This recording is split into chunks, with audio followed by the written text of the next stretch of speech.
students, today we are going to read your chapter Lasting Legacies by Sudha Murthy. Okay, this is your unit first. Okay, so let's start. First of all, I want to explain the heading. Okay, lasting legacies का मतलब होता है जो भी काम आपने जो भी वर्क अपने लाइफ में किए हैं उसके बेसिस पे लोग आपको कितना याद रखते हैं. ठीक है, तो this is the meaning of lasting legacies by Sudha Murthy. इसमें सुधा मूर्ति ने जो है ना अपनी लाइफ के एक इंसिडेंट हमसे शेयर किया है, वो हम इस चैप्टर में पढ़ने वाले हैं. ओके, सो यहाँ पे जो भी मैं बोलेगा मतलब अपना आई जब यूज़ होगा तो वो किसके लिए ही होगा, सुधा मूर्ति के लिए, इसका जो राइटर है उनके लिए. ओके, तो let's start. First of all हम इनके लिए पढ़ते हैं. बॉर्न ऑन 19 अगस्त 1950. जो सुधा मूर्ति हैं ये इनकी पिक्चर आपको यहाँ पे दिख रही है. ठीक है, इनका बॉर्न हुआ था 19 अगस्त 1950 में sorry, in A small town of Shigaon in north Karnataka. मतलब कर्नाटका में इनका बॉर्न हुआ. ठीक है, Sudha Murthy has been a trailblazer since childhood. The daughter of a well-known surgeon and the second of four siblings. ये लोग 4 बहन भाई थे, उनमें से ये सेकंड नंबर की उनकी डॉटर थी. ठीक है, और हमेशा से बहुत चुलबुली लड़की थी. और इनके जो फादर थे वो सर्जन थे, डॉक्टर थे मतलब. शी परफॉर्म एक्सीलेंटली दो school and the engineering college. उन्होंने बहुत इंटेलिजेंट गर्ल थी, हमेशा से बहुत पढ़ाई में बहुत आगे रही थी. ठीक है, तो इस तरह से इनका ये जो पूरा है ये इनका बारे में सब कुछ लिखा हुआ है. अब हम स्टार्ट करते हैं चैप्टर. ओके, तो shall we start. There are 2 photographs that hang on the wall of my office. यहाँ पे जो सुधा मूर्ति वो कह रही हैं कि मेरे ऑफिस में हमेशा से 2 फोटोग्राफ हैंग हो रखी हैं, मतलब 2 लगी हुई हैं. ठीक है, one is that of a gentleman in a blue suit and the other is a black and white image of man with white beard and dreamy eyes. एक तो यहाँ पे इमेज है ब्लू सूट में एक पर्सन है. ठीक है, और एक दूसरे पर्सन जो है वो है ब्लैक एंड वाइट उनकी पिक्चर है, और उनके ना वाइट कलर की बियर्ड है, बियर्ड मतलब दाढ़ी. ठीक है, और उनकी आइज़ में बहुत सपने हैं, ड्रीमी आइज़ हैं. ठीक है, every day when I enter my office I look at them before starting my day. जब भी मैं अपने ऑफिस में आती हूँ तो सबसे पहले मैं इनकी पिक्चर्स देखती हूँ, इनकी दोनों की फोटोग्राफ देखती हूँ और फिर मेरा दिन स्टार्ट होता है. ठीक है, तो ये बात कर रही है Sudha Murthy. Okay, many times I am asked if the gentleman in the photographs are related to me. मैं बहुत बार अपने आप से सोचती हूँ कि ये तो जो दोनों जेंटलमैन्स हैं ये मेरी लाइफ में किस तरह से रिलेटेड हैं. A few even asked if the black and white image was that of is a Sufi saint or a religious गुरु. सब कुछ लोग सोचते हैं कि जो ब्लैक एंड वाइट इमेज में है यहाँ पे आपको दिख रहा है. ठीक है, ये कोई सूफी सेंट है, कोई सूफी साधु हैं. ठीक है, इसलिए वो यहाँ पे मैंने उनको लगाया हुआ है. फिर कोई रिलीजियस गुरु है, कोई धार्मिक गुरु है. तो all these queries my replies is always the same. और जो भी कोई मुझसे ये बात पूछता है तो हमेशा मेरी जो आंसर होता है वो सेम होता है. तो मैं बोलती हूँ उनको the people in the photographs are not related to me. जो ये लोग हैं जिनकी फ़ोटोग्राफ्स लगी हुई हैं, नॉर्मली लोग क्या होते हैं अपने ऑफिस में अपनी फैमिली मेम्बर्स के या फिर जिसको वो बहुत ज़्यादा लव करते हैं उसकी फ़ोटोग्राफ्स लगाते हैं. तो यहाँ पे सुधा मूर्ति कह रही है कि ना ये कोई मेरे से किसी तरह रिलेशन में नहीं है, किसी तरह से रिलेटेड नहीं है, but they have made an impact in my life on my life sorry. तो लेकिन इनका इम्पैक्ट, इनका एक प्रभाव जो है मेरी ज़िंदगी में हमेशा से रहा है. ठीक है, and for this I will always remain grateful to them. इसलिए मैं हमेशा इनके लिए मेरे दिल में क्या रहेगी, थैंकफुलनेस रहेगी. हमेशा मैं इनके लिए ग्रेटफुल रहूँगी, हमेशा इनका धन्यवाद करती रहूँगी. ठीक है, so who are the people in the photograph. तो ये अब कौन है ये पीपल जो इन दोनों फोटोग्राफ्स में दिख रहे हैं. The gentleman in the blue suit is Bharat Ratna JRD Tata. अब जो ये आपको यहाँ पे दिख रहे हैं पिक्चर में ब्लू सूट में, ये है इनको भारत रत्न मिला हुआ है, भारत रत्न JRD टाटा. ठीक है, इनका नाम है. And the gentleman in the black and white photo is Jamshedji Tata. और जो ये आपको ब्लैक एंड वाइट पिक्चर में दिख रहे हैं जिनकी बड़ी सी बियर्ड है वो है Jamshedji Tata. And here is why I am so grateful to them. और यहाँ पे मैं बताने जा रही हूँ कि मैं इनके लिए इतनी आभारी क्यों हूँ, इनका इतना धन्यवाद क्यों फील करती हूँ उनके लिए. ठीक है, the story goes a long time back when I was doing the final year of my mother's masters course in computer science at the Indian Institute of Science. ये स्टोरी बहुत टाइम पहले की है, जब मैं अपना फाइनल ईयर अपने master course का, मतलब जैसे ग्रेजुएशन आप कर लेते हो उसके बाद जब पोस्ट ग्रेजुएशन होता है उसको मास्टर कोर्स बोलते हैं. ठीक है, तो जब मैं अपना मास्टर कोर्स कर रही थी अपने कंप्यूटर साइंस से. ठीक है, कहाँ से कर रही थी मैं, Indian Institute of Science Bangalore से कर रही थी. ठीक है, then known as the Tata Institute. जो जिसको जाना जाता है अब टाटा इंस्टीट्यूट के नाम से।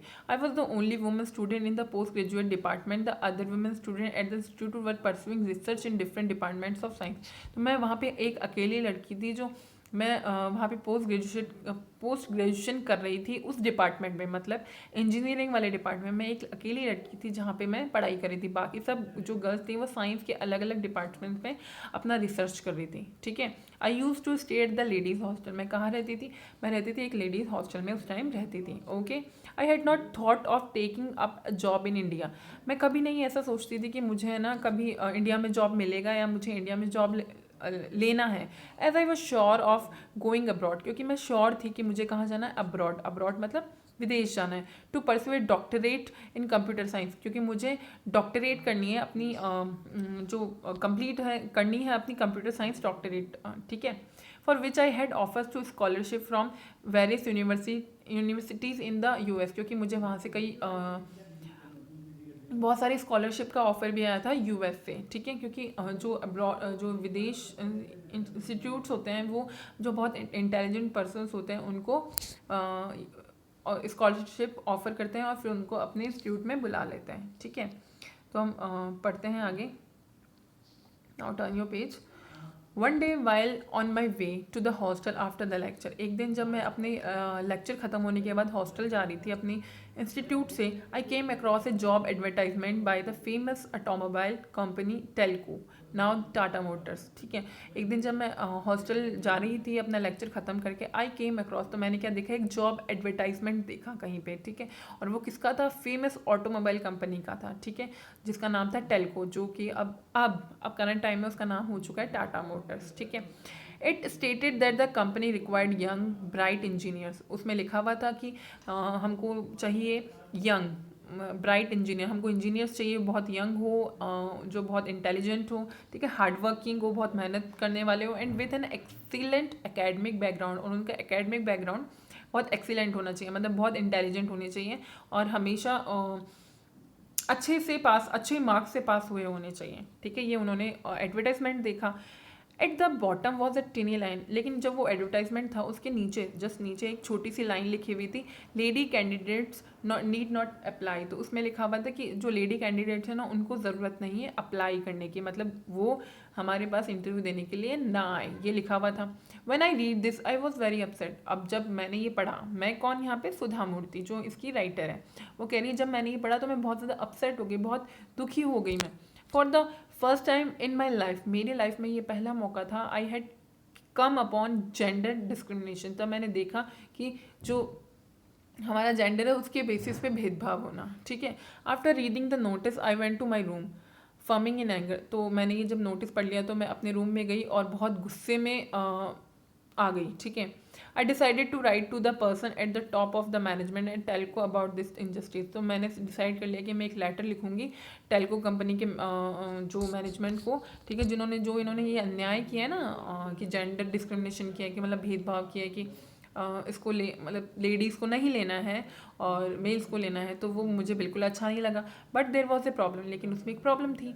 आई did not know who headed Telco. मुझे पता नहीं था कि जो टेल्को कंपनी के हेड कौन है, ठीक है। दो I knew the JRD Tata was the head of the Tata group. तो जैसे फिर मेरे को पता चला कि जो JRD टाटा है वो टाटा ग्रुप के हेड है। Actually Sumant Malgaonkar was the company's chairman then. उस टाइम एक्चुअली कौन था? Sumant Mulgaonkar was the company के चेयरमैन, वो थे, है ना, इस नाम के पर्सन थे, वो कंपनी के चेयरमैन थे, ठीक है। I got hold a postcard address it to JRD। तो फिर मैंने क्या किया, एक पोस्ट कार्ड लिया और उस पर JRD का एड्रेस लिख दिया एंड स्टार्टेड राइटिंग, और मैंने लिखना शुरू किया। To this day I remember clearly what I wrote. मतलब आज भी मुझे याद है कि मैंने उस पोस्ट कार्ड में लिखा क्या था एग्जैक्टली, ठीक है। तो वो बताती हैं हमें, the great Tatas have always been pioneers. तो उन्होंने लिखा जो टाटा कंपनी हमेशा से ना लोगों को प्रेरणादायक रही है, मतलब हमेशा से एक लीडरशिप क्वालिटी उनमें रही है। They are the people who started the basic infrastructure industries India. तो उन्होंने ना वो हमेशा से उन्होंने क्या किया, उन्होंने स्टार्ट किया है इंफ्रास्ट्रक्चर देना इंडिया में, इंडिया की बहुत बड़ी इंडस्ट्री है और उन्होंने शुरुआत की है इस चीज़ की, है ना।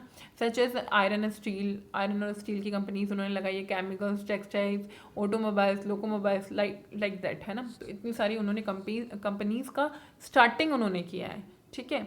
दे have cared for higher education in India since 1900, और वो इस चीज़ का भी ख्याल रख रहे हैं कि लोगों को है ना बहुत हाई एजुकेशन मिलनी चाहिए। कब से? 1900 से, मतलब 1900 से स्टार्ट कर रहे हैं, ठीक है। And they were responsible for establishment of the Indian Institute of science, और वो इसके लिए भी है ना रिस्पॉन्सिबल है कि वो अपने इंस्टीट्यूट को एस्टेब्लिश करें, मतलब लोगों को साइंस सिखाने के लिए जो उन्होंने इंस्टीट्यूट खोला हुआ था उसको भी एस्टेब्लिश करने की पूरी कोशिश कर रहे हैं। मतलब वो बहुत अच्छे हैं, मतलब बहुत ज़्यादा प्रोग्रेस कर रहे हैं। फॉर्चुनेटली आई स्टडी है, तो उन्होंने कहा कि मेरा भाग्य है कि मैं भी उसमें पढ़ रही हूँ, मैं भी उस इंस्टीट्यूट की एक स्टूडेंट हूँ। बट आई एम सरप्राइज, लेकिन मैं एक चीज़ के लिए बहुत ज़्यादा सरप्राइज हूँ, how a company such as Telco, मतलब कैसे कोई कंपनी जो टेल्को जितनी इतनी बड़ी कंपनी कैसे किसी के साथ डिस्क्रिमिनेशन कर सकती है, वो भी जेंडर के बेसिस पे, ठीक है।